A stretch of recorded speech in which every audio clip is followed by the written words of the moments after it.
If you're dealing with unhealthy people, people who are less mobile than the average in the population, it stands to reason that you should want to ensure that all the safeguards that are there for the rest of us should be there, particularly for the sick and the immobile.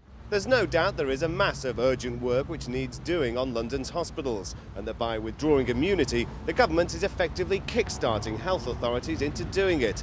The main question now is just where will all the money come from to pay for it all? London's old teaching hospitals have the biggest financial headache.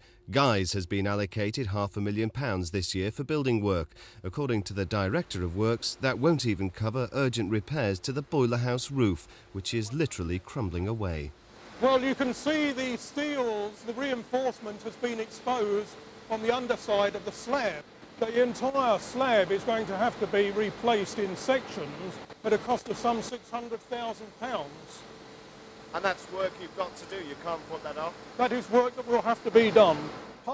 In previous times they could have put off the repairs. Now with immunity gone, they have to make them to stay within the law. In the same way, the incinerator, installed just 3 years ago for £400,000, will have to be ripped out and replaced. Fire officers could insist on new fire detection systems. For this one health authority as a whole, the bill for upgrading fire and incineration equipment and making emergency repairs could be at least £3 million. And that's on top of £25 million worth of maintenance work waiting to be done. This, for example, is one of the generators producing steam for the all-important sterilisation plant at Guy's.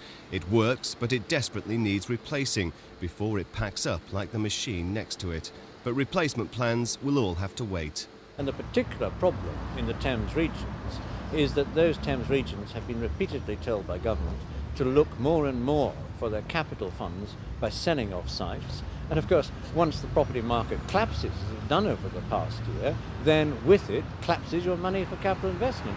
Not so, says the government, which still insists hospital managers do have the funds.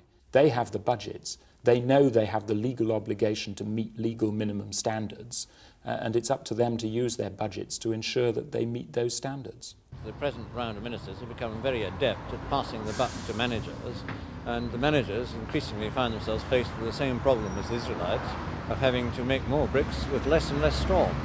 The fear is that if the hospitals start taking money from patient care to improve the buildings in which those patients are treated, then the whole object of lifting immunity will have been defeated. This is Rob McBride for Thames News.